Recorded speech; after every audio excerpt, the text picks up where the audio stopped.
ზუსტად 2 წუთში შენ გაიგებ როგორ უნდა გააქტიურო ქალში შენ დამივნება და შენს მიმართ მიჯაჭვულობა.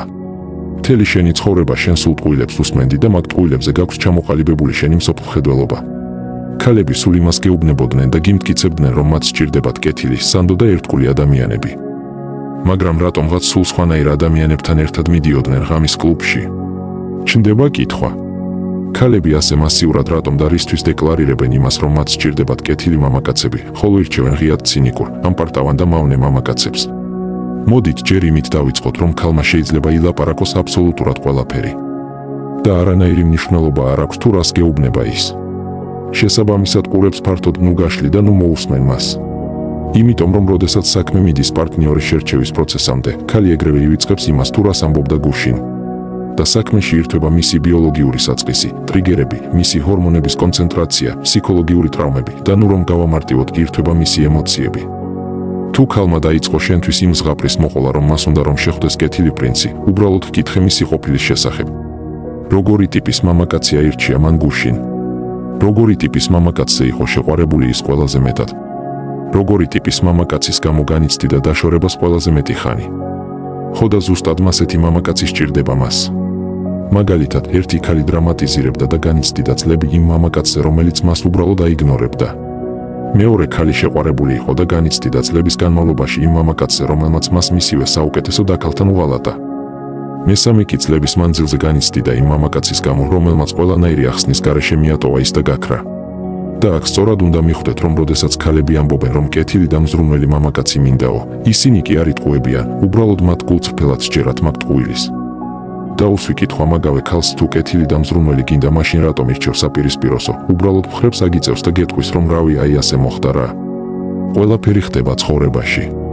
ზუსტად ამიტომ არანაირი აზრი არ აქვს ქალისთვის იმ კითხვის დასმას, თუ როგორი მამაკაცი გინდა რომ გვერდში გყავდესო.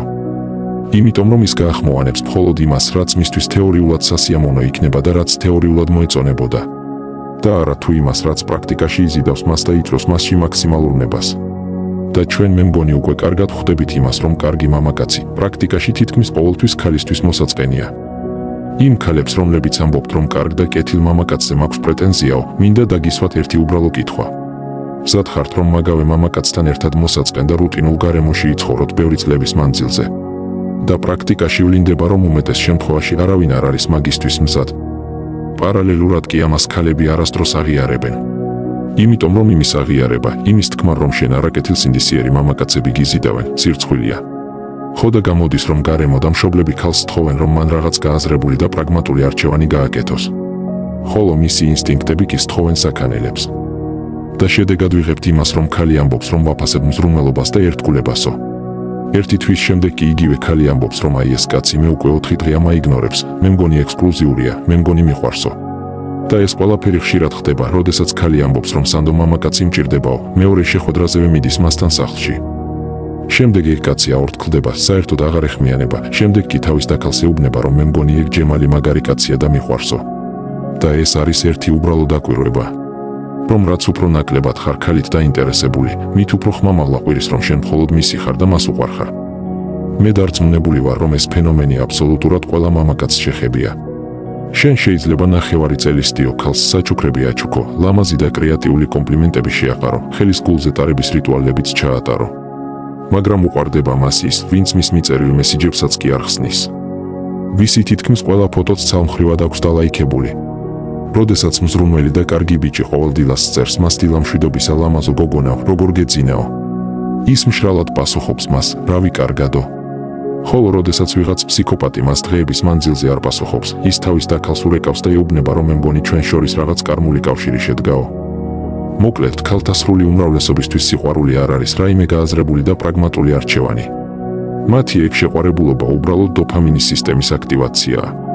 მან შეიძლება 1000-ჯერ თქვას, რომ მოწესრიგებული და მზრუნველი ბიჭი მჭირდებაო, მაგრამ შეუყვარდება ის, ვინც მას მორალურად ამცირებს და აიგნორებს. და კი, არსებობს ქალთა ძალიან მიზერული პროცენტი, რომელიც გულწრფელად აღიარებს, რომ კი, მე ის მიყვარს იმიტომ, რომ მას არ უყვარვარო. დანარჩენები კი მთელი თავიანთი ცხოვრების მანძილზე გააგრძელებენ საკუთარი თავის მოტყუებას. მათ თავიანთი თავი ძალიან ჭკვიანი, ბრძენი და მომწიფებული ჰგონიათ. შემდეგ კი შეხედავ და უცებ პახმელიაზე მყოფ ჯემალისთან ერთად მოტოზე საკატაოდ მიდის. თავისთავად ჩაფხუტის გარეშე. ხო და აი თქვენ ქალებო ზუსტად აი ამ წამს ყველა თქვენგან უნდა აღიაროთ რომ ოდესღაც თქვენ დააიგნორეთ კარგი მამაკაცი. ოდესღაც თქვენ დაამცირეთ სანდო მამაკაცი. ოდესღაც თქვენ ცინიკურად დასცინეთ იმ მამაკაცს რომელსაც რეალურად უნდოდა თქვენთან ოჯახის შენება. და ზუსტად ამიტომ ხართ დღეს და ახლა მაგ დღეში რა დღეშიც ხართ.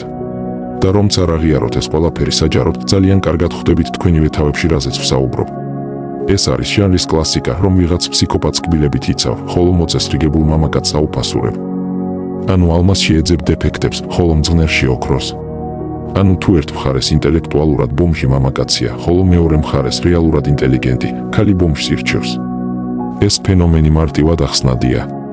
100,000 წლის მანძილზე თავდაჯერებულობა, ძერსკობა და აგრესიაც კი იყო საკვანძო მარკერები იმისთვის რომ გადარჩე იმ ველურ გარემოში. ანუ გადარჩა ის, ვისაც შეეძლო სწრაფი გადაწყვეტილებების მიღება, ვინც პირველი ურტყამდა. ვისაც შეეძლო რესურსების მოპოვება, მათ შორის სხვისთვის წართმევაც კი. და თავისთავად ვისაც შეეძლო მონიშნული ტერიტორიის დაცვა. და ეს ბიოლოგიური ჩანაწერები ლიმბური სისტემიდან არსად არ გამქრალა იმის შემდეგ რაც აიფონები და რძიანი ყავები გაჩნდა. ანუ ქალის ლიმბური სისტემა დღემდე ეძებს იმას, ვინც არ რეფლექსირებს. ხოლო კარგი მამაკაცი, ინტელიგენტი მამაკაცი, ყოველთვის რეფლექსირებს. ის განიცდის, ის ფიქრობს და აანალიზებს ნეტა სწორად მოვიქეცი თუ არაო. სანამ რამე სიტყვის მანამდეც ფიქრობს. სულ ეჭვები შეაქვს თავის თავში. ეჭვები შეაქვს თავის კომპეტენციაში. ცდილობს გადაეწყოს ქალზე, რომ რაღაცნაირად თავი აარიდოს კონფლიქტურ სიტუაციებს. ხოლო ქალის ლიმბური სისტემისთვის ეგ ყველაფერი არის უბრალოდ სისუსტის დემონსტრაცია. ანუ როდესაც ქალი გაცნობისას ამბობს რომ მას გამგები და კეთილი მამაკაცი სჭირდება, ეს ის სიტყვებია რომელიც მისი ტვინის პრეფრონტალური ქერქიდან მოდის. ხოლო მისი ვნება და მიზიდულობა მამაკაცის მიმართ ჩნდება მის ლიმბურ სისტემაში. და ზუსტადაც აქ იმალება მთელი ის ურთიერთსაპირისპირო პრაქტიკული მაგალითები რაც ცხოვრებაში გვხდება. და ეს არის თანამედროვე სამყაროს ჩიხი. ადრე განურჩევლად ეროვნებისა, კონტინენტისა, რელიგიისა, რასისა და ასე შემდეგ. აბსოლუტურად ყველა მივიდა იმ დასკვნამდე რომ ქალებს უფლებები უნდა ჰქონოდათ შეზღუდული. დღევანდელ რეალობაში კი თამაშის წესები რადიკალურად შეცვლილია, რისთვისაც მამაკაცთა სრული უმრავლესობა არ არის მზად. და ეს წესები რაც დრო გავა, მით უფრო შეიცვლება და ოჯახის ინსტიტუტის გადმოსახედიდან აუცილებლად უარესობისკენ წავა. საქართველოში უკვე დღის მდგომარეობით განქორწინებების რაოდენობამ 65%-ს მიაღწია. ამ ახალ დღის წესრიგში ახალგაზრდა თაობა რომ წამოიზრდება, ეგ მაჩვენებელი კიდევ უფრო მოიმატებს. იმიტომ რომ თანამედროვე გარემოში კარგი და მოწესრიგებული ადამიანი არავის არაფერში არ სჭირდება. ისინი ეგრევე იბრაკებიან. ხოლო ფსიქოპატები, არაადეკვატური და დებილი ადამიანები, ტრენდში არიან. მათზე დიდია მოთხოვნა, მათ მიმართ დიდია ინტერესი. ვიღაცები ამბობენ ხოლმე რომ მეგდებული ქალები ირჩევენ მასეთებსო. მაგრამ ადრე მე ქალებთანაც ვატარებდი კონსულტაციებს. ბევრი სხვადასხვანაირი ქალი მოსულა ჩემთან. ზოგს 2 დიპლომი ჰქონდა, ზოგმა 5 ენა იცოდა, ზოგი საერთოდ მოდელის გარეგნობის იყო და ნუ მოკლედ ძალიან სხვადასხვანაირები მოდიოდნენ. და ყველა მათგანი განიცდიდა იმ არაადეკვატური დებილი ფსიქოპატის გამო. შეუიარაღებელი თვალით უბრალოდ ვერ მიხვდებით რა იპოვა ამ ქალმა აი იმ მამაკაცში. გარეგნობა არ აქვს, ინტელექტი არ აქვს, ცხოვრება არ აინტერესებს, სოფლმხედველობა წამიერად ცვალებადია და ნუ ასე შემდეგ. უბრალოდ გაუგებარია რატომ აირჩია აი კონკრეტულად ამ ქალმა ეგ მამაკაცი. თავისთავად გარკვეული დროის შემდეგ, როდესაც ვკრავდი ყველა მაგ ინფორმაციას და პარალელებს ვავლებდი, გამოიკვეთა შემდეგი. რომ ეგ იყო ქალის ტრავმატულ გამოცდილებასთან კავშირში. ანუ აი კონკრეტულად იმ მამაკაცის ქცევის მოდელი, ქალის ტრავმატულ გამოცდილებაზე პასუხისმგებელ ნეირონთა კავშირებს ააქტიურებდა. და ზუსტად ამიტომ ქალი არა მხოლოდ იმისთვის არის მზად რომ მამაკაცის არაადეკვატურობები აიტანოს. არამედ როდესაც მას მიატოვებს ეგ მამაკაცი, ის ყველანაირად ეცდება რომ დაიბრუნოს და მასთან იყოს. აქედან გამომდინარე, რაც უფრო ინტელექტუალური და ადეკვატური ხარ, მით უფრო მცირეა იმის ალბათობა რომ ქალმა შენთვის იბრძოლოს და მით უმეტეს შენს გამო განიცადოს. მხოლოდ იმიტომ რომ შენ არ ხარ იმ ქცევაზე და ქმედებებზე წამსვლელი, რაზეც დაუფიქრებლად წავა არაადეკვატური მამაკაცი. ადამიანი, რომელსაც აქვს თავში ჭკუა და სულში სინდისი, უბრალოდ ვერ მოიქცევა ისე, როგორც იქცევა უტვინო და უსინდისო ადამიანი. რაც შეეხება მამაკაცებს. ურთიერთობაში მამაკაცის ქცევის მოდელი ძალიან არის დამოკიდებული ნეირომედიატორი ჰორმონი სეროტონინის კონცენტრაციაზე. სეროტონინი ადეკვატურ სოციალურ კავშირებზე არის პასუხისმგებელი. სეროტონინის დაბალი დონე აქვთ უმეტეს შემთხვევაში მექალთანეებს, პიკაპერებს და ნუ მთლიანობაში ფეხებზე მკიდია ადამიანებს. მათ უბრალოდ შესუსტებული აქვთ სოციალურ კავშირზე დამოკიდებულება. დიდად არ აინტერესებთ ურთიერთობის პერსპექტივა, ფეხებზე ჰკიდიათ რას გრძნობ, შესუსტებული აქვთ ემპათია. ქალისთვის რთულია, შეიძლება ითქვას, რომ შეუძლებელიც კი არის მასეთ მამაკაცზე მანიპულირება. რატომ და იმიტომ, რომ მასეთ მამაკაცს უბრალოდ მიუფრთხებია მისი გრძნობებისთვის. თავისთავად მასეთ მამაკაცებს არანაირი შინაგანი დაკვეთა არ აქვთ, რომ სტაბილური იყოს მათი გარემო. შედეგად დანაშაულის გრძნობა არ აწუხებთ ხოლმე და ძალიან მარტივად შეუძლიათ სხვა ქალზე გადართვა. ასეთი მამაკაცი ხშირ შემთხვევაში შიმპანზესავით იქცევა და აკეთებს იმას, რაც უბრალოდ მას უნდა. ხოლო ქალის ლიმბური სისტემა მასეთ მამაკაცს ძალიან ძლიერ კანდიდატად აღიქვამს. რა თქმა უნდა, ეგ დროებითი პროცესია, მაგრამ შინაარსობრივად ეგ არაფერს ცვლის. ეგ შეიძლება შევადაროთ ასეთ ვითარებას, სადაც შენ ხიპიში მოგივიდა სადმე ქუჩაში, ან მაღაზიაში ვიღაც არაადეკვატურ ტიპთან. ის გეუბნება, წამოდი გარეთ გავიდეთო. და ის ამას იმიტომ კი არ გეუბნება, რომ ძალიან უშიშარი და მამაცია. მხოლოდ იმიტომ გეუბნება, რომ მას დასაკარგი არაფერი აქვს. შენ კი სახლში გელოდებიან შენზე დამოკიდებული ცოლი და შვილები. ადეკვატური ადამიანი ასე თუ ისე რისკების გათვლას იწყებს. მას მაღალი პასუხისმგებლობის შეგრძნება აქვს. ის მოვლენების პროგნოზს ცდილობს. ხოლო არაადეკვატური ადამიანი არაფერზე არ ფიქრობს. შედეგად სიტუაციურად იმ მომენტისთვის როგორც დომინაცია ისე გამოიყურება, რომ თითქოს და ის არაადეკვატური ადამიანი ადეკვატურზე დომინირებს. რეალობაში კი, უმეტეს შემთხვევაში ეგ უბრალოდ სიშტერია. შესაბამისად, თუ მამაკაცს მაღალი აქვს სეროტონინის დონე, მას განვითარებული აქვს ემპათია. მისთვის მნიშვნელოვანია, რას ფიქრობს ქალი, რას გრძნობს ქალი. ძალიან მარტივია ქალის მხრიდან მისი დადანაშაულება. ძალიან მარტივია ქალის მხრიდან მისი მუქარაზე აგდება. მას ეშინია ურთიერთობის დასრულების, ეგ მისთვის სტრესია. თავისთავად ასეთი მამაკაცი ბევრად სანდო პარტნიორია ქალისთვის. მაგრამ ქალებს დიდად ვერ იზიდავენ ისინი.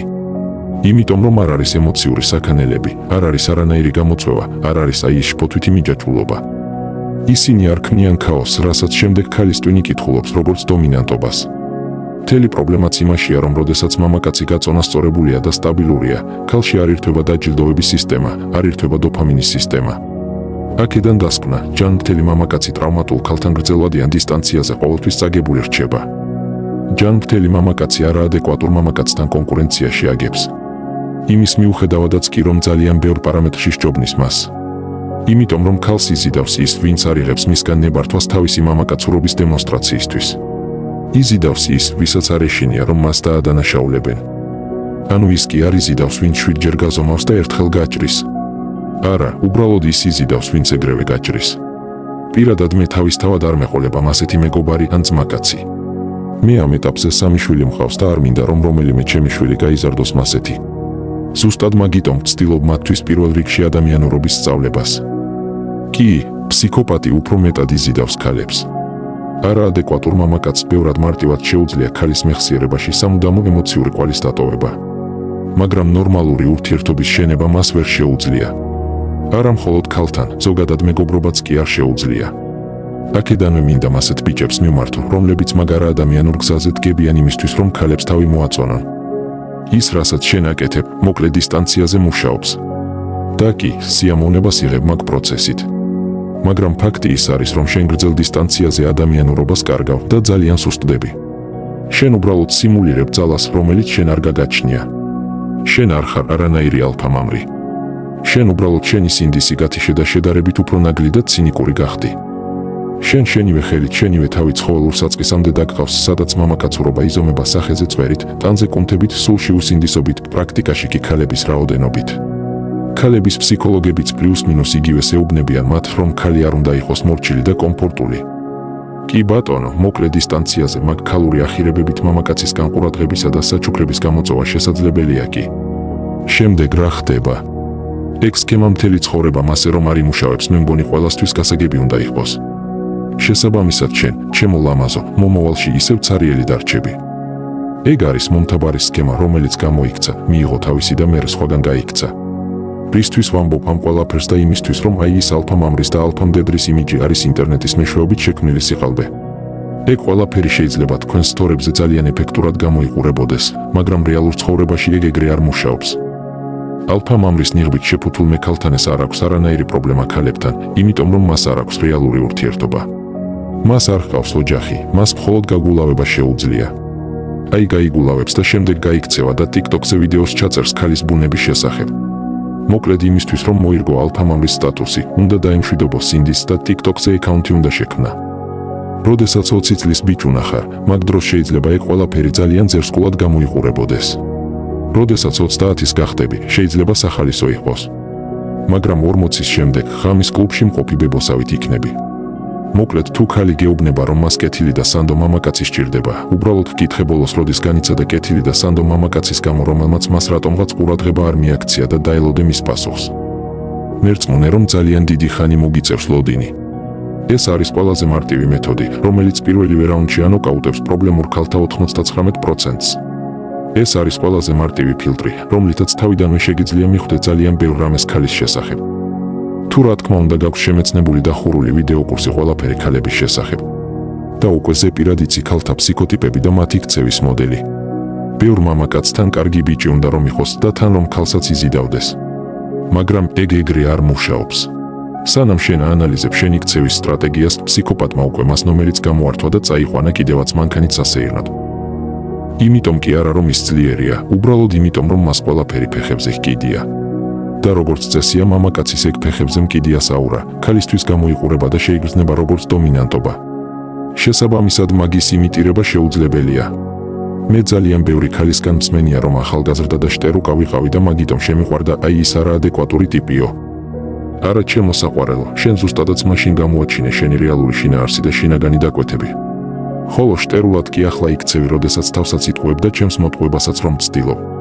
და თან რომ გგონია რომ ეგ ყველაფერი წარსულშია, თითქოს რაღაც მუტაცია განიცადე და დღეს და ახლო სულ სხვა პიროვნება ხარ. ერთადერთი რასაც სწავლობს ქალი ასაკთან ერთად, არის მაგ წარსულის ლამაზად და დამაჯერებლად შეფუთვა. რატომ გადავწყვიტე ამ ვიდეოს ჩაწერა? იმიტომ რომ ბევრი მამაკაცი, რომელიც მართლა ოჯახის შექმნაზე არის ორიენტირებული, საერთოდ სხვა რაღაცებს აქცევს ყურადღებას ქალის შერჩევის დროს. ის ვერ ხვდება რომ ქალი არის თავიდანვე დაპროგრამებული. და თუ მიხვდები მის პროგრამას, მისი მომავლის პროგნოზსაც მარტივად შეძლებ. შენ ვერ ხვდები რომ ამ წამს ვიღაც არაადეკვატური ტიპის სულ უფრო მეტად კარგავს ადამიანურობას იმისთვის რომ 2 წლის შემდეგ აი მაგ ქალს შეხვდეს და გააცვალოს იმისთვის რომ დღეს და ახლა მან შენ გაგაცვალა. აი მაგალითად მიდიხარ დღეს პირველ პაემანზე, უნდა გაიცნოთ ერთმანეთი.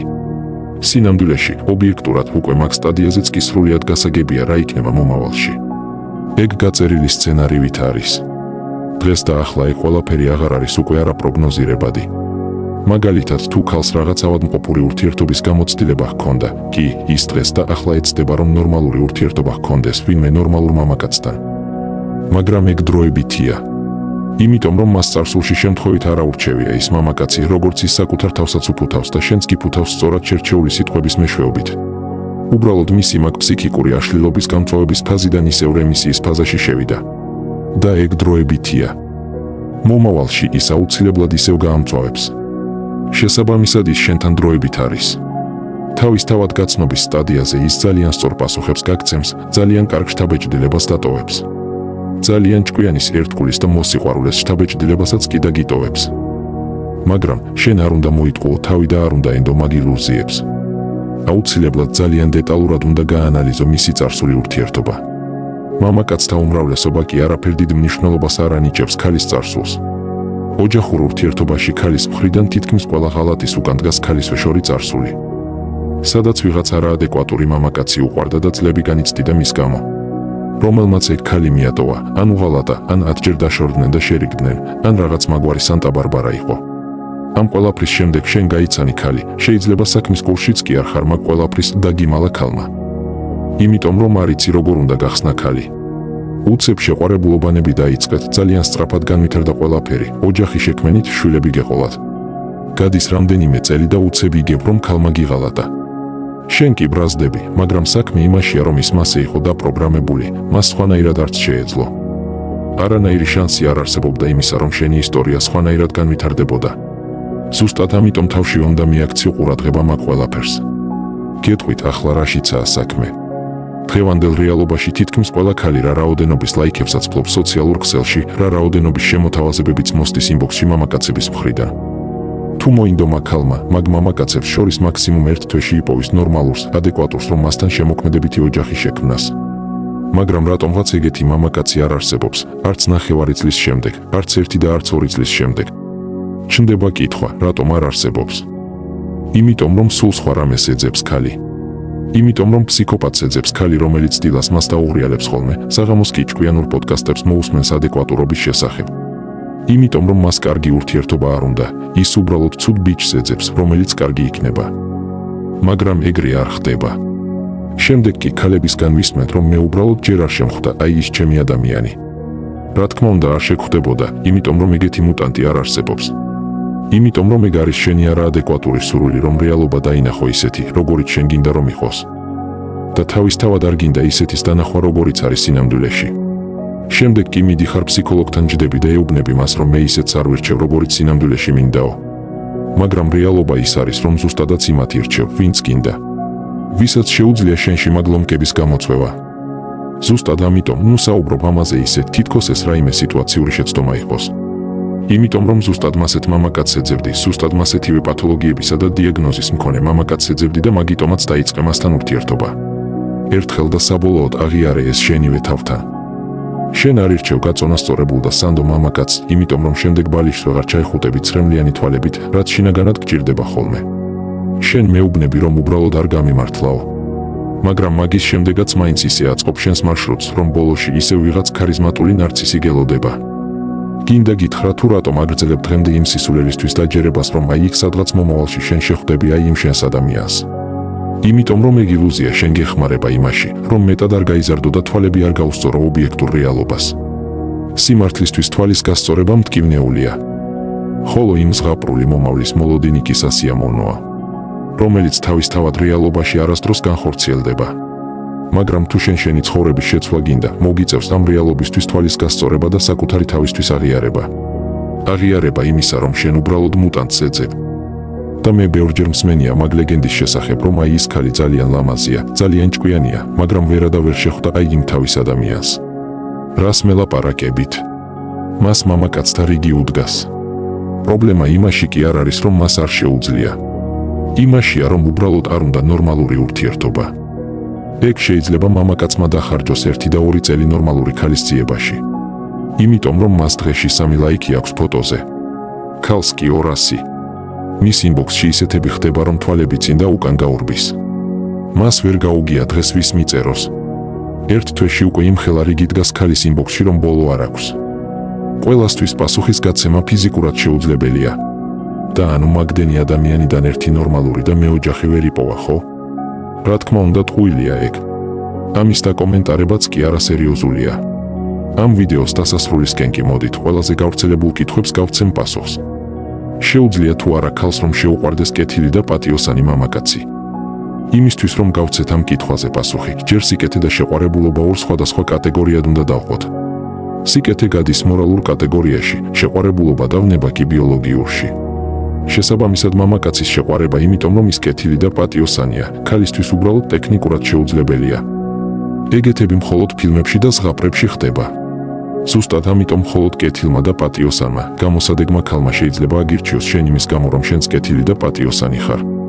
არჩევა შეუძლია კი, მაგრამ მაგ შეყვარებულობის და ვნების განცდა ასევე ტექნიკურად არ არის მოხერხებადი. მაგრამ გამოსადეგი ქალის მთელი შინაარსიც იმაშია, რომ ის მაგ ყველაფერზე არც არის დამოკიდებული. ის სტრატეგიულად და ბრძნულად უდგება ოჯახის შექმნის საკითხს. ანუ რა გამოვიდა, ყველა კარგი და პატიოსანი ადამიანი განწირულია უბედურებისთვისო იკითხავთ თქვენ. მე კი გიპასუხებთ, რომ ყველაფერი არის დამოკიდებული იმაზე, თუ ის და როგორ ირჩევ შენ. თუ შენ ბრმად ირჩევ, მაშინ კი იქნები უბედური. გიღალატებენ, დაგაღალატებენ და მოგისვრიან. შემდეგ კი გაკურებული იქნები იმით, რომ აი ამ ტიპთან რანაირად მიღალატა, რომელსაც ყველანაირად მევჯობივარო. სხვა გავრცელებული კითხვა არის, რა ხდება იმ შემთხვევაში, თუ ქალი დაჟინებით ამტკიცებს იმას, რომ წარსულში იყო შტერი და ეგ წარსული შეცდომაა. მე არ შემიძლია არ დავეთანხმო, რომ ის წარსულში ნამდვილად შტერი იყო. მაგრამ აქ კითხვა სხვა რამეშია. სად არის მისი ტრანსფორმაციის პროცესი? მხოლოდ სიტყვებით იმის თქმა, რომ მე წარსულში შტერი ვიყავი და ახლა აღარ ვარო, არ არის საკმარისი. კონკრეტულად რა გააკეთა, როგორ მოიქცა, რა გამოასწორა საქმით, კონკრეტული ქმედებებით, იმისთვის რომ ასეთივე შტერი აღარ იყოს დღეს და ახლა. უმეტეს შემთხვევაში გაარკვევ, რომ არაფერი მსგავსი არ უქნია, უბრალოდ ბევრად ლამაზად ბლუყუნებს. არსებობს კიდევ ასეთი კითხვა, შეიძლება თუ არა რომ იყო თან კეთილი და თან რომ არ იყო ქალისთვის მოსაწყენი და აი ის ჰორმონალური ვნებაც რომ გამოიწვია მასში. კი, რა თქმა უნდა შესაძლებელია, მაგრამ მაგისთვის არის საჭირო კონკრეტული ინსტრუმენტები. ეგ ინსტრუმენტები კი შეგიძლიათ შეიმეცნოთ 2 საათნახევრიან ვიდეო ლექციაში, ურთიერთობის მმართველში. ასევე ჩნდება კითხვა, თუ რატომ უყვარდებათ ქალებს არაადეკვატური მამაკაცები და შემდეგ განიცდიან მაგ არჩევანის გამო. იმავე მიზეზით, რა მიზეზითაც შუახამეს გადაირტყამენ ხოლმე შაურმას და შემდეგ რომ წუწუნებენ გავსუქთი და რას დავემსგავსეო. იმიტომ რომ პროცესიდან მიღებულ სიამოვნებაზე იმდენად არის დამოკიდებული ადამიანი, რომ იმ მომენტში მზად არის რომ შედეგები ფეხებზე დაიკიდოს. შესაბამისად ქალს სიტუაციურად რომ არ აწყობდეს, ის არც გააკეთებს მაგ არჩევანს. ბევრი ასევე კითხულობს, შეუძლია თუ არა ქალს ფსიქოპატთან ურთიერთობის შემდეგ რეალურად რომ აირჩიოს ნორმალური მამაკაცი და რეალურად ნორმალური ურთიერთობა რომ ჰქონდეთო. კი, არსებობს მაგის შანსი, მაგრამ ეგ შანსი არის იმდენად მიზერული, რომ პირადად მე მაგაზე ფსონს არ დავდებდი. უმეტეს შემთხვევაში როგორ ხდება ხოლმე? ქალი ავადმყოფური ურთიერთობის შემდეგ ადეკვატურ მამაკაცს იმიტომ ირჩევს, რომ იმ ავადმყოფური ურთიერთობიდან შემორჩენილი ჭრილობები შეიხორცოს.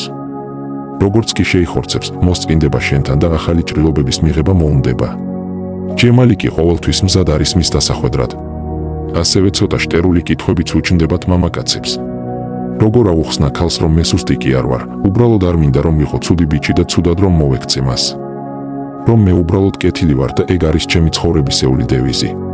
პასუხი არის ვერანაირად. შენ ქალს სიტყვებით ჯადოს ვერ გაუკეთებ. ქალს ლაპარაკი კი არ სჭირდება, დემონსტრაცია სჭირდება, ჩვენება სჭირდება. აი ვიღაცა რომ გძარცავდეს საფულე მომეციო, შენ ხომ არ დაუწყებ მას იმის ახსნას, რომ 5 წელია ბოქსზე დადიხარ და არ გინდა მისი ძვლებში დალეცვა, იმიტომ რომ შინაგანად პაციფისტი ხარ. ის უბრალოდ არ დაგიჯერებს. და მან საუბარი კი არა, მოქმედებაა საჭირო. და კიდევ ერთი თემატური კითხვა, რომელიც ხშირად მომდის ხოლმე პირადში. რა უნდა ქნას იმ მამაკაცმა, რომელიც დაიღალა იმისგან, რომ კეთილია. მაგრამ ამავდროულად არც ის უნდა, რომ აი ის ცუდი ბიჭი გახდეს. პირველ რიგში ის უნდა გაიაზრო, რომ შენ კეთილი რომ ხარ, მაგის გამო კი არ განიცდი. შტერი რომ ხარ, მაგიტომ განიცდი. ამიტომ ეგ სიშტერე უნდა მოიშორო, ხოლო სიკეთე უნდა დაიტოვო. რაც შეეხება აი იმ ილუზორულ ალფამამრებს. ისინი იღებენ იმ ქალებისგან ყურადღებას, რომლებიც ჩვენ არაფერში არ გვჭირდება. მათი სამომავლო ჯილდო კი არის იმედგაცრუება, ხალატი და მარტოობა. დღევანდელი ალფამამრის იმიჯი არის უბრალოდ როგორც კლოუნი ცირკში. ხო და თუ აღარ გინდა რომ იყო კლოუნი, თუ აღარ გინდა რომ იყო გაურკვევლობაში, თუ აღარ გინდა რომ დაუშვა შეცდომები, თუ გინდა რომ ყველაფერი ნათელი და გასაგები გახდეს შენთვის, უბრალოდ დაიწყე დახურული ვიდეო კურსების შემეცნება. ბმული ტრადიციულად აღწერაში და პირველ კომენტარშია.